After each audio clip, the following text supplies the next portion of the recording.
안녕하세요. 내 안을 걸을 때 길이 보인다. 호더스 위딘입니다. 어제 퇴근길이었습니다. 버스 창가 자리에 앉아서 이어폰을 꽂았습니다. 가로등이 하나씩 켜지고 골목 편의점에 불이 들어오고 퇴근하는 사람들이 종종 걸음으로 걸어가고 있었습니다. 그런데 그 순간 나도 모르게 콧노래가 흘러나왔습니다. 특별한 이유는 없었습니다. 평범한 화요일 저녁이었습니다. 집에 도착했습니다. 아이들이 방에서 공부하고 있었고 아내가 주방에서 무언가를 끓이고 있었습니다. 식탁에 앉아서 밥을 먹고 아이들 숙제를 한번 들여다봐주고 설거지를 거들었습니다. 그리고 커피를 한 잔 내려서 책을 폈습니다. 아무 일도 없는 하루였습니다. 그런데 잠자리에 들기 전 문득 이런 생각이 들었습니다. 오늘 하루 참 좋았다. 몇 년 전이었다면 이런 저녁이 오히려 불안했을 겁니다. 아무 일도 없다는 것이 뭔가를 놓치고 있다는 신호처럼 느껴졌으니까요. 그러나 지금은 다릅니다. 아무 일도 없는 이 저녁이 충분합니다. 오늘은 그 충분함이 어디에서 오는지 이야기해보려 합니다. 1978년 미국 시카고 필립 빅만이라는 심리학자가 복권에 당첨된 사람들을 찾아다니기 시작했습니다. 적게는 수천만 원, 많게는 수억 원을 한순간에 손에 쥔 사람들이었습니다. 그는 당첨 직후가 아니라 1년에서 1년 반 지난 뒤에 그들을 찾아갔습니다. 그리고 물었습니다. 지금 얼마나 행복하십니까? 당연히 행복할 거라고 생각했습니다. 그런데 결과는 달랐습니다. 복권 당첨자들의 행복 수준은 당첨되지 않은 평범한 이웃들과 거의 차이가 없었습니다. 더 놀라운 것은 다음 결과였습니다. 당첨자들에게 일상의 작은 순간들을 물었습니다. 맛있는 음식, 오랜 친구와의 대화, 화창한 날씨. 당첨자들의 점수는 일반인들보다 낮았습니다. 수억 원이 생긴 뒤로 오히려 평범한 날에 커피 한 잔이 예전만큼 맛있지 않게 된 것입니다. 브릭만은 이것을 쾌락 트레드밀이라고 이름 붙였습니다. 헬스장의 러닝머신을 떠올려 보십시오.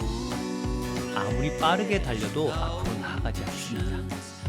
속도를 높이면 벨트도 똑같이 빨라집니다. 행복도 마찬가지입니다. 더 많이 가지면 기준이 올라가고 기준이 올라가면 또 더 많이 원하게 됩니다.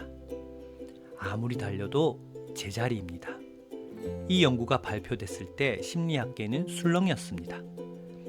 사람들이 그토록 쫓아다니는 돈, 성공, 인정, 지위가 지속적인 행복을 만들지 못한다는 것이 처음으로 과학적으로 증명된 순간이었습니다.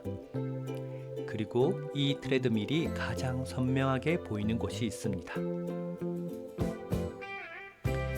인천공항 출국장. 캐리어를 들고 들어서는 순간부터 표정이 달라집니다. 설레는 눈빛, 가벼운 발걸음, 여기저기서 터지는 셔터 소리. 여행은 분명 좋은 것입니다. 낯선 골목, 처음 맡는 냄새, 한 번도 먹어보지 못한 음식들.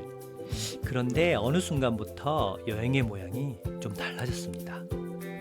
해질녘 해변에 도착했습니다. 수평선 위로 붉게 물드는 하늘. 그런데 사람들이 하는 첫 번째 행동은 그 장면을 바라보는 것이 아니었습니다. 스마트폰을 들어 올렸습니다. 각도를 잡고 필터를 고르고 캡션을 씁니다. 올리고 나서 알림을 기다립니다. 좋아요가 10개, 20개, 30개.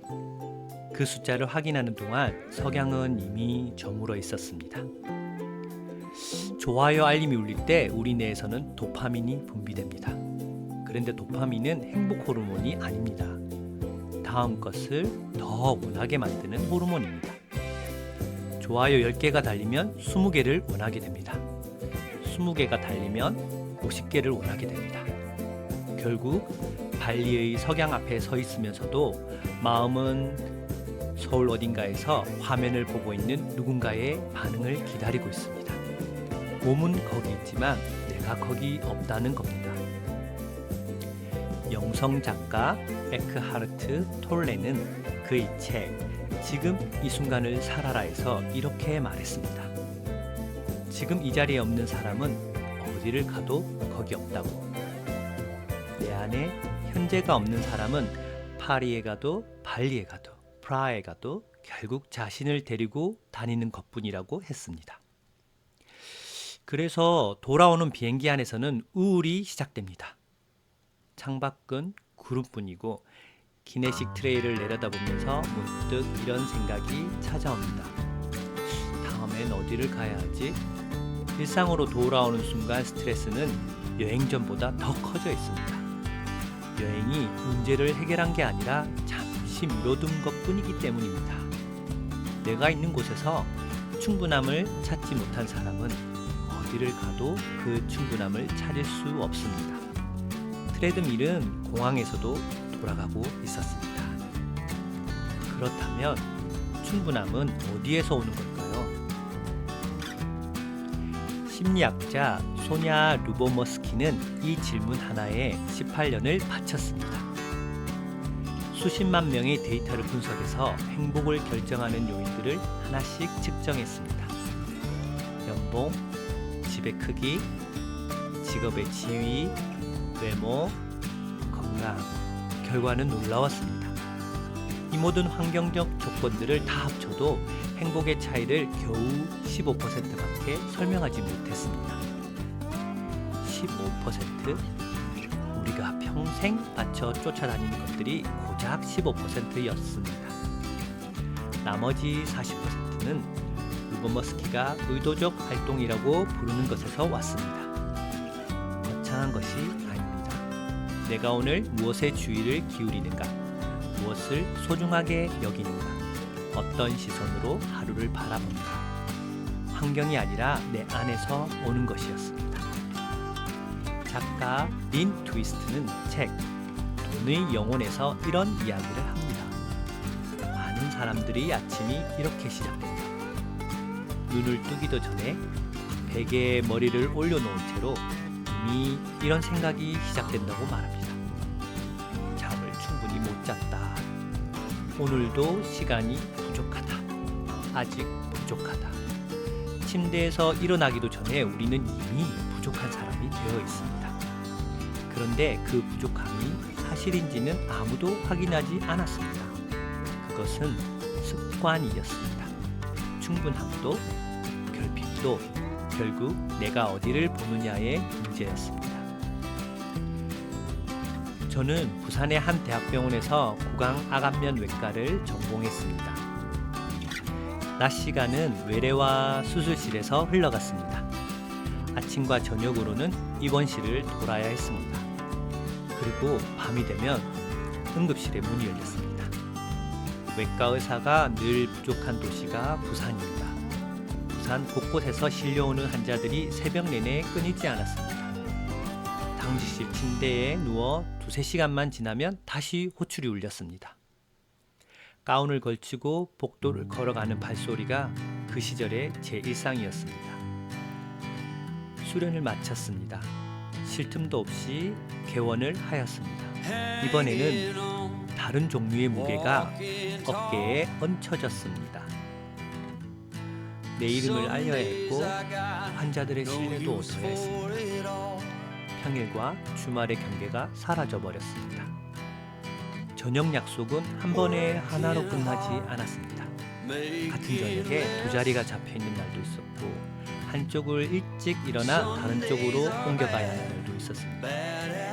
수첩에 빈칸이 있으면 그 빈칸이 채워지는 것이 당연했습니다. 그것이 잘 살고 있다는 증거 같았습니다. 그렇게 10여 년이 흘렀습니다. 그러다 코로나가 왔습니다. 세상이 멈췄습니다.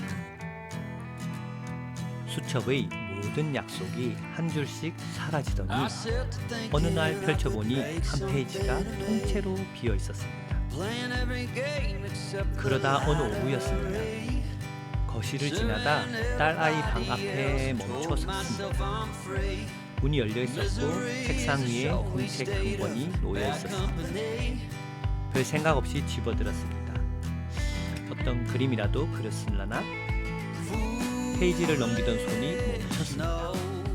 낙서 사이사이로 한 줄 한 줄 아이의 마음이 적혀 있었습니다. 친구와 있었던 일, 아무에게도 말하지 못했던 서운한 점들, 혼자 삼킨 작은 두려움. 저는 그 자리에 한참을 서 있었습니다. 이 글들이 적힐 동안 저는 어디에 있었던 것일까요? 이 마음들이 자라는 동안 저는 무엇을 향해 그렇게 달리고 있었던 것일까요? 공책을 덮고 거실로 나왔습니다. 31층의 창밖으로 도시의 불빛이 펼쳐져 있었습니다. 여기서 보면 그 불빛 하나하나가 누군가의 저녁이었을 텐데 저는 너무 오랫동안 그 불빛들을 위해 산다고 믿으면서도 정작 그 불빛 안에 있는 사람들을 잊고 있었습니다. 가족을 위해 달린다고 생각했습니다. 그런데 달리는 동안 가족은 없고 저 없이 자라고 있었습니다. 저에게 어릴 때부터 가족 중에 오랫동안 아프신 분이 계셨습니다. 그때 가장 원했던 것은 거창하지 않았습니다. 그냥 아무 일 없는 저녁이었습니다. 아무도 아프지 않고 다 같이 밥을 먹고 웃을 수 있는 저녁. 지금 저에게 그 저녁이 있습니다. 가족 중에 아무도 크게 아프지 않습니다. 오늘도 함께 밥을 먹었습니다. 아이들이 건강하게 자라고 있습니다. 더 좋은 차가 없어도, 더 넓은 집이 아니어도, 아이들이 공부를 아주 잘하지 않아도 이것으로 충분합니다. 그 충분함을 느끼는데 참 오래 걸렸습니다. 트레드밀 위에서 달리느라 이미 충분했던 것들이 보이지 않았습니다. 른 트위스트의 말이 이제는 다르게 들립니다. 충분함은 더 가진 다음에 오는 것이 아닙니다. 충분함은 내 안에서 생성하는 의식입니다. 지금 내가 가진 것을 볼 때 이미 충분하다는 것을 아는 것. 오늘도 세상은 말할 겁니다. 아직 부족하다고, 더 가져야 한다고, 더 높이 올라가야 한다고, 더 자극적인 여행을 떠나야 하고, 더 화려한 인증샷을 올려야 하고, 더 많이 성취해야 한다고. 트레드밀은 멈추지 않습니다.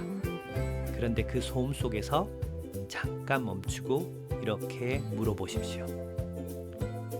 지금 내 곁에 있는 것들이 보이는가? 지금 내 안에서 흘러나오는 것이 느껴지는가? 외부로부터 채워지는 행복은 반드시 고갈됩니다. 브링만이 증명했고 류버머스키가 확인했고 트레드밀로 설명했습니다. 하지만 내 안에서 오는 충분함은 다릅니다. 고갈되지 않습니다. 외부 조건이 바뀌어도 흔들리지 않습니다. 그것은 조건이 아닙니다. 방향입니다. 더 많이 가진 다음이 아닙니다. 지금 여기에 이미 있습니다. 오늘 퇴근 버스 안에서 콧노래가 흘러나왔습니다. 특별한 이유가 없었습니다. 그것으로 충분했습니다. 오더스 위디인과 함께 내 안을 걸어가십시오. 내 안을 걸을 때 길이 보입니다.